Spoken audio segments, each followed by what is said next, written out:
하나님의 은혜와 사랑과 평강이 이 시간 충만하기를 주의 이름으로 축복합니다. 코로나가 한창이었을 때 유행하던 용어 중에 하나가 마개꾼이라는 용어가 있었습니다. 마개꾼은 마스크와 사기꾼을 합친 합성어로 마스크를 쓰면 미남 미녀로 보이는데 마스크를 벗으면 그렇지 않은 사람을 뜻하는 말이죠. 마스크를 쓰고 있는 사람들을 보면은 남자든 여자든 잘생겨 보이고 이뻐 보이기는 합니다. 눈밖에 안 보이지만 그 눈을 토대로 상상을 하는 것이죠. 그런데 그 상상이 내 이상형에 가까운 얼굴로 상상을 한다고 합니다. 그래서 내 멋대로 이쁜 모습을 상상하고 바라보지만 마스크를 벗는 순간 환상은 깨지는 것이죠. 그러면 실망하게 된다는 겁니다. 그런데 이것을 가만히 생각을 해보면 마스크를 쓴 사람은 잘못이 없습니다. 얼굴이 변한 것도 아니죠. 마스크를 쓰나 안 쓰나 그 사람의 얼굴은 변함이 없습니다. 근데 변한 것은 누구입니까? 마스크 쓴 사람을 보고 멋대로 상상하는 자신이죠. 자기 멋대로 자기 마음대로 이쁜 모습을 상상해 놓고 그 기대에 미치지 못하면 실망하고 분노하는 겁니다. 그런데 이러한 기대의 심리가 우리 모두에게 어느 정도 있는 것 같습니다. 내가 내 마음대로 기대해 놓고 그 기대에 미치지 못하면 실망하죠. 예를 들어 자녀들에게도 기대를 많이 합니다. 공부를 잘 할 것이라는 기대, 운동을 잘 할 것이라는 기대, 음악을 잘 할 것이라는 기대. 그런데 그 기대만큼 자녀가 잘 하지를 못하면 처음에는 당혹스럽고 그리고 인정하고 싶지가 않죠. 그래서 혼을 내고 닥달을 하게 됩니다. 그런데 사실은 자녀가 못해서 혼낸다기보다는 내가 기대한 만큼 해주지 않음으로 오는 내 실망이 표출되는 경우가 많습니다. 자녀는 내 기대를 채우지 못해도 내가 기대하지 않은 부분에서 놀라운 모습을 보여줄 때가 있습니다. 그래서 자녀들을 볼 때는 내 기대의 눈으로 볼 것이 아니라 자녀의 모습 그대로 보아야 하죠. 이러한 잘못된 기대는 주님을 향할 때도 나올 때가 있습니다. 주님의 모습을 그대로를 보지 못하고 내가 원하는, 내가 기대하는 모습으로 주님을 바라본다는 것이죠. 오늘 본문에 나오는 이스라엘 백성들이 바로 그러한 모습을 보이고 있습니다. 오늘 본문의 말씀은 종려주일 때 많이 하던 본문의 말씀이죠. 주님은 유월절을 앞둔 주일날에 예루살렘에 입성하십니다. 그때 많은 사람들이 길거리에 나와 종려나무 가지를 흔들면서 예수님을 환영하고 환호를 합니다. 그래서 이날을 우리들은 종려주일로 지키고 있습니다. 이때 예수님을 맞이한 군중들은 그동안 예수님의 소문을 많이 들었을 것입니다. 병자를 고치고 귀신을 쫓아내고 말씀도 놀랍고, 그런데 그런 소문들에 더해 죽은 나사로까지 살려내었습니다. 그러자 유월절을 위해 예루살렘에 모였던 그 많은 군중들이 예수님을 보고 환호하고 반기게 된 것입니다. 그런데 이렇게 환호하고 주님을 반겼던 이들이 5일 만에 어떻게 변합니까? 예수님을 십자가에 못 박으라 외치죠. 예수님을 죽이라고 말합니다. 이들이 5일 만에 이렇게 변한 이유가 무엇입니까? 예수님은 이들이 원하는 왕이 아니었기 때문입니다. 이들이 바라고 원하는 왕의 모습이 아니었기 때문이죠. 그래서 예수님을 십자가에 못 박은 것입니다. 예수님은 왕이 되십니다. 왕으로 오셨습니다. 그런데 그 왕의 모습이 우리가 원하는 모습과 다를 수가 있습니다. 우리가 원하는 왕의 모습으로 주님을 바라보면 우리 또한 이스라엘 백성들처럼 실망할 수도 있습니다. 더 나아가 배신감을 느낄 수도 있습니다. 그러나 우리가 실망을 하든 말든 예수님은 진정한 왕으로 이 땅에 오셨습니다. 그리고 우리는 진정한 왕으로 오신 주님을 받아들이고 섬겨야 할 것입니다. 오늘 말씀을 통해 이스라엘 백성들이 잘못 기대했던 모습이 무엇인지 살펴보고 예수님은 어떠한 왕으로 오셨는지 살펴보도록 하겠습니다. 그래서 우리가 우리의 기대대로 그리고 우리의 욕심대로 주님을 바라보는 자들이 아니라 주님의 모습 그대로를 바라보고 주님을 따라가는 주의 자녀가 되기를 주의 이름으로 축복합니다. 오늘 말씀에서 이스라엘 백성들이 주님에게 바랐던 것이나 주님이 주고자 한 것은 구원입니다. 구원이라는 것은 동일하죠. 그러나 구원을 이루는 방법이 서로 달랐습니다. 먼저 이스라엘 백성들은 주님이 우리의 환경을 바꿔주기를 기대했습니다. 그러나 주님은 우리를 구원하시는 왕이십니다. 13절 말씀 보겠습니다. 종려나무 가지를 가지고 맞으러 나가 외치되 호산나 찬송하리로다 주의 이름으로 오시느니 곧 이스라엘의 왕이시여 하더라. 호산나는 구원하소서라는 뜻입니다. 이스라엘 백성들은 예수님이 우리의 왕이 되어 우리를 구원하시길 원했습니다. 그런데 이들이 바라는 구원은 로마로부터의 구원이죠. 자신들을 지배하는 로마를 물리쳐서 자유함으로 해방함으로 구원에 이르기를 원했습니다. 그리고 이러한 구원의 방법이 일반적인 생각들이죠. 우리가 힘들고 어려운 상황에 놓이게 되면 어떻게 기도를 합니까? 어려운 상황에서 구해달라 기도를 하죠. 힘든 일이 해결되기를 기도합니다. 직장이 안 구해지면 직장을 구해달라 기도를 하고, 아프면 낫게 해달라고 기도를 하고, 궁핍하면 부유하게 해달라고 기도를 합니다. 이러한 기도가 일반적이고 당연한 기도이죠. 나를 힘들게 하는 것들을 주님 치워달라 기도를 합니다. 나를 괴롭게 하는 것들을 없애달라 기도를 하죠. 그런데 주님은 그렇게 역사하지 않으십니다. 주님은 이스라엘 백성들을 구원하러 오셨습니다. 우리 모두를 구원하러 이 땅에 오셨죠. 그러나 우리가 바라는 것처럼 우리를 힘들게 하는 로마를 몰아냄으로써 자유를 가져다 주지 않으십니다. 우리가 기대하는 것처럼 우리를 힘들게 하는 것들을 없앰으로 우리를 구원하지 않으신다는 것이죠. 주님은 오셔서 로마를 몰아내지 않고 스스로 십자가를 지셨습니다. 우리의 모든 죄악들을 짊어지고 스스로 죽음 가운데로 내려가셨습니다. 그러므로 어떻게 하십니까? 우리가 주님을 바라보게 하십니다. 주님을 바라보고 주님을 믿음으로 구원에 이르게 하십니다. 다시 말하면 우리는 우리를 힘들게 하는 환경과 상황을 바꿔달라 기도를 하지만 주님은 그러한 상황 속에서 우리가 주님을 바라보도록 역사에 나가신다는 것입니다. 주님은 우리의 환경을 바꿔주시는 분이 아니라 우리를 바꿔주십니다. 우리가 환경을 보는 자가 아니라 주님을 보는 자가 되었을 때 주님은 우리를 향한 구원의 역사를 써 내려가십니다.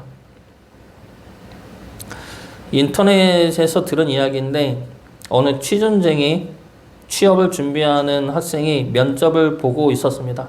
그런데 계속 떨어지는 상황이죠. 그래서 학원을 다니고 있는데 스스로 낙심하고 자괴감에 빠져서 늘 우울한 표정으로 학원을 다니고 있었다고 합니다. 그런데 어느 날은 무척 밝은 얼굴로 학원에 들어오더라는 것이죠. 그래서 그 얼굴을 보는 학원 선생님이 그 학생에게 물어봤다고 합니다. 취업이 됐니? 면접 잘 봤어? 아니요, 아직 면접에 붙지 않았어요. 그런데 얼굴이 왜 그렇게 밝아? 궁금해서 물어봤답니다. 그러자 이 학생이 대답하기를 면접에 떨어지고 집에 들어갔는데 자기 엄마가 이런 말을 해 주더라는 겁니다. 힘내라.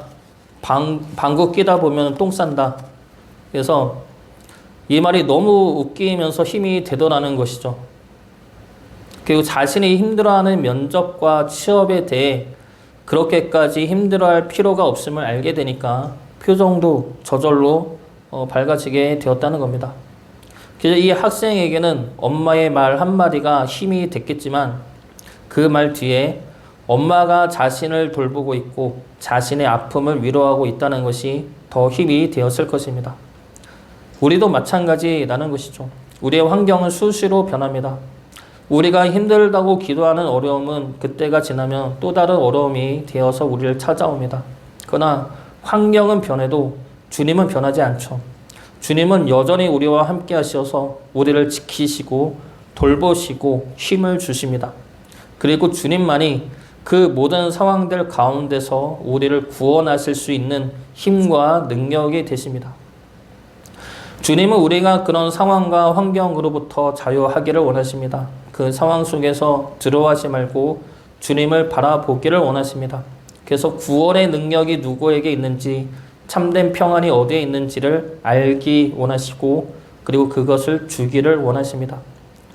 주님을 바라보시기 바랍니다. 참된 구원자 되시는 주님을 바라보시고, 그리고 주님을 믿음으로 주님이 행하시는 구원의 능력과 참된 평안을 누리시기를 주의 이름으로 축복합니다. 두 번째로 이스라엘 백성들이 원하던 왕은 이스라엘의 왕이었습니다. 이스라엘을 높이는 왕이었습니다. 그러나 주님은 우리 모두의 왕이 되십니다. 13절 말씀을 보면 이스라엘 군중들은 예수님을 향해 이스라엘의 왕이시여 라고 찬양을 합니다.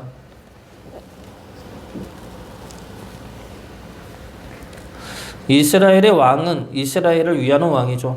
이스라엘 군중들은 주님이 이스라엘의 왕으로 오셔서 이스라엘을 높이고 이스라엘을 강대하게 하고 이스라엘이 하나님의 나라로서 다른 모든 나라들 위에 서기를 원했습니다. 그래서 자신들이 하나님의 선택받은 이스라엘이 되기를 원했습니다. 그리고 이러한 생각 역시 아까처럼 일반적이고 당연한 생각들이죠. 하나님은 아브라함을 택하시고 모세를 통해 율법을 주시고 선지자들을 통해 말씀을 주셨습니다. 그리고 메시아를 보내신다 약속하셨습니다. 그러면 그렇게 오시는 메시아는 당연히 하나님이 택한 이스라엘을 위하는 왕이어야 하죠. 그런 왕이어야 합니다. 메시아가 로마의 왕이 되거나 다른 이방 나라의 왕이 될 수는 없지 않습니까? 자신들을 위하는 왕이어야 하고 자신들의 나라를 위하는 왕이어야 하는 겁니다. 우리 또한 주님을 원하면서 우리가 속한 집단만을 위하여 기도할 때가 많이 있습니다. 우리를 구원하신 주님이신데, 우리를 사랑하는 주님이신데 우리를 위하여야 하지 않습니까? 우리를 보고 사랑하는 자녀라 부르시면서 다른 믿지 않는 이들과 우리를 똑같이 대하시면 안 되지 않습니까? 우리를 먼저 구하시고 위하시고 위로하시고 응답하셔야죠. 이러한 마음이 이스라엘 군중의 마음이고 우리가 잘못 기대하는 주님의 모습입니다. 그런데 주님은 우리의 왕으로 오신 분이 아니죠. 주님은 모든 이들의 왕으로 오신 분입니다. 우리가 하나님의 자녀인 것은 맞으나 모든 이들 또한 하나님의 자녀들입니다. 예림이랑 예은이가 엄마한테 혼나면 늘 하는 말이 있습니다. 예림이는 예은이가 먼저 잘못했는데 왜 나를 혼내? 그러고 예은이도 똑같이 말하죠. 언니는 나를 밀었는데 언니는 왜 안 혼내? 서로 상대방에 대해서 지적을 합니다. 칭찬을 할 때도 마찬가지죠. 예은이가 그림을 그리면 엄마나 제가 예은이 이쁘게 잘 그렸네 칭찬을 해줍니다. 그러면 예레미야가 옆에서 듣다가 자기도 그림을 그리고 보여줍니다. 자기도 칭찬해 달라는 것이죠. 예은이도 마찬가지입니다. 언니가 칭찬을 받으면 자기도 똑같이 하고 칭찬해 달라 그럽니다. 그래서 서로 놀 때는 참 잘 놀다가도 엄마가 관련된 일에는 서로 시기심이나 경쟁심을 보일 때가 종종 있습니다. 그래서 그 모습을 보면서 얘네들에게 있어서 엄마는 우리들의 엄마가 아니라 나만의 엄마로 있길 바라는 것이 아닌가 싶은 마음이 들 때가 있습니다. 그래서 나만을 사랑하고 나만을 위해주고 나만을 아껴주는 엄마, 나는 잘못해도 봐주지만 동생이 잘못하면 혼내주는, 언니가 잘못하면 언니만 혼내주는 그런 나만의 엄마를 원하는 것이 아닌가 싶은 것이죠. 그런데 어떻게 그럴 수가 있겠습니까? 모두가 다 사랑하는 자녀들이고 사랑하는 내 딸들인데 한쪽만을 위할 수는 없습니다. 주님 역시 마찬가지라는 것이죠. 주님은 이스라엘의 왕으로 오지 않으셨습니다. 우리 믿는 이들만의 왕으로 오지도 않으셨습니다. 주님은 이 나라의 모든 이들과 모든 잃어버린 주의 자녀들의 왕으로 오셨습니다. 15절 말씀 보겠습니다. 이는 기록된 바 시온 따라 두려워하지 말라 보라 너의 왕이 나귀 새끼를 타고 오신다 함과 같더라. 이 말씀은 스가랴 9장의 말씀을 인용한 말씀인데 하나님은 이미 스가랴서를 통해서 주님이 이스라엘의 왕이 아니라 모든 이들의 왕으로 오실 것임을 말씀하셨습니다. 스가랴 9장 9절과 10절 말씀입니다. 시온에 따라 크게 기뻐할지어다 예루살렘에 따라 즐거이 부를지어다 보라 내 왕이 내게 임하시나니 그는 공의로우시며 구원을 베푸시며 겸손하여서 나귀를 타시나니 나귀의 작은 것 곧 나귀의 새끼니라.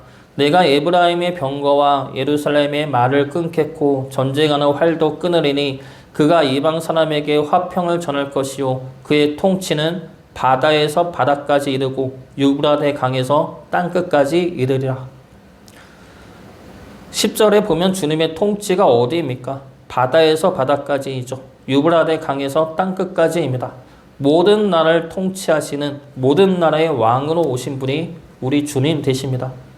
그래서 주님은 모든 이들을 사랑하시고 구원하기를 원하시고 그들을 포기하지 않으십니다.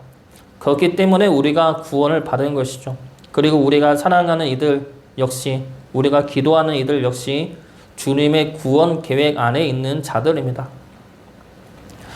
주님이 우리의 왕으로 나만의 왕으로 있기를 바라는 모습은 지극히 이기적인 모습입니다. 같이 살아야죠. 나만 잘 살면 된다 해서는 안 됩니다. 이스라엘의 왕으로 오시라는 그 말씀이 얼마나 이기적이며 폭력적입니까? 주님은 그렇지 않죠. 주님은 우리 모두의 왕이 되십니다. 그래서 모두를 보살피시고 긍휼히 여기시고 구원과 생명의 길로 이르도록 끝까지 사랑하여 주십니다. 우리 모두의 왕으로 오신 주님을 믿고 따름으로 주님 안에서 우리 모두가 구원과 생명의 길에 이를 수 있기를 주의 이름으로 축복합니다. 마지막으로 이스라엘이 원했던 왕은 정의와 심판의 왕이었습니다. 그러나 주님은 평화의 왕으로 오셨습니다. 이스라엘 백성들이 예수님을 맞으며 흔들었던 종려나무는 승리를 의미하고 이스라엘의 민족성을 상징하는 나무입니다. 신구약 중간기를 보면 그때 이스라엘은 셀루쿠스 왕조의 지배를 받고 있었는데 잠깐 독립한 순간들이 있었습니다. 그래서 그것을 마카비 혁명이라고 하는데 마카비 가문이 중심이 되어 셀루쿠스 왕조의 무장 투쟁을 벌입니다. 그리고 결국에 예루살렘 성전을 되찾고 성전을 정화하게 됩니다. 그래서 이때 흔들었던 나무가 이 종려나무 가지이죠. 그래서 종려나무는 승리를 의미하고 하나님의 백성을 의미하지만 승리를 취하는 방법이 이스라엘 백성들과 하나님과는 서로 다릅니다. 이스라엘 백성들은 마카비처럼 무장 투쟁을 통해 승리하기를 원했습니다. 당연히 그러하죠. 무장 투쟁 말고 무엇으로 승리를 할 수가 있겠습니까? 그래서 승리라는 깃발 아래에는 적군들에 대한 심판과 파멸이 있어야 합니다. 그리고 그것을 정의라고 부르는 것이죠. 이스라엘의 생각이지만 우리 모두의 생각이기도 합니다. 우리도 억울하게 피해를 당하고 억울하게 핍박을 당하면 하나님이 나타나셔서 역사하시기를 원합니다. 그때 내가 원하는 역사는 나를 힘들게 하는 이들을 향한 심판이죠. 나를 힘들게 하는 이들이 안 좋은 일을 당하고 사고를 당하는 겁니다. 그러므로 하나님의 정의가 세워지고 하나님이 지금도 살아계심을 드러날 수 있다 생각하는 것이죠. 성경에도 이러한 기도의 시편 말씀들이 있습니다. 대표적인 시편이 109편 말씀이죠. 다윗이 지은 시인데 다윗은 억울하게 쫓겨다니고 억울하게 핍박을 당했던 인물입니다.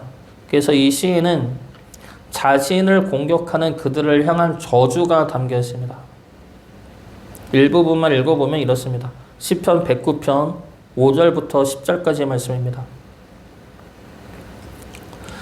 그들이 악으로 나의 선을 갚으며 미워함으로 나의 사랑을 갚았사오니 악인이 그를 다스리게 하시며 사탄이 그의 오른쪽에 서게 하소서. 그가 심판을 받을 때 죄인이 되어 나오게 하시며 그의 기도가 죄로 변하게 하시며 그의 연수를 짧게 하시며 그의 직분을 타인이 빼앗게 하시며 그의 자녀는 고아가 되고 그의 아내는 과부가 되며 그의 자녀들은 유리하며 구걸하고 그들의 황폐한 집을 떠나 빌어먹게 하소서. 어떻게 다윗 왕이 이러한 시를 지었을까 의심할 만큼의 과격한 내용의 기도이죠. 그러나 한편으로는 다윗의 삶을 보면 이러한 기도를 할 수밖에 없는 그 억울하고 아픈 심정도 이해가 갑니다. 우리가 억울하게 피해를 당하고 핍박을 받으면 우리는 우리를 괴롭히는 그들에 대한 심판이 임하기를 원합니다. 그 심정을 충분히 이해가 가죠. 악인이 어떻게 잘 살게 놔둡니까?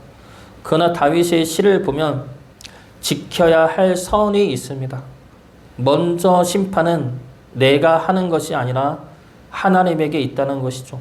내가 그 사람을 저주하고 심판하지만 그 결정은 하나님에게 내어드리는 겁니다. 다윗은 자신의 그러한 마음을 솔직하게 기도하지만 그 심판이 내게 있는 것이 아니라 하나님에게 있음을 분명히 알고 고백했습니다. 그리고 두 번째로는 그 사람들을 저주해도 그 사람들 앞에서는 하나님 말씀대로 행하는 겁니다. 다윗은 이러한 시를 지었지만 이러한 아픔과 고통을 준 사울 왕은 어떻게 합니까? 2번이나 살려줍니다. 왜 그렇습니까? 심판이 하나님에게 있음을 알기 때문이고 그리고 자신은 하나님의 백성됨을 지켜야 함을 알기 때문입니다.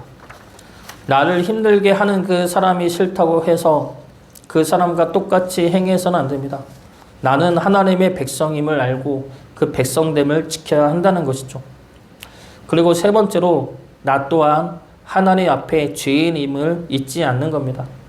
시편 109편의 후반부를 보면 나를 구원하소서라는 다윗의 고백이 나옵니다. 나는 정의롭고 의로우니 저 사람들 저주하고 심판하는 것이 아닙니다. 나는 약하고 도움이 필요하며 상한 자이오니 나를 도와달라 간구하는 겁니다. 나를 핍박하고 괴롭게 하는 악인들을 향하여 우리는 이 세 가지를 지켜야 합니다. 심판은 하나님의 것이라는 것과 나는 그들과 똑같이 행하지 말고 하나님의 백성됨을 지켜야 하는 것과 그리고 나 또한 하나님 앞에 죄인이기 때문에 하나님의 은혜와 긍휼함을 구하여야 한다는 것입니다.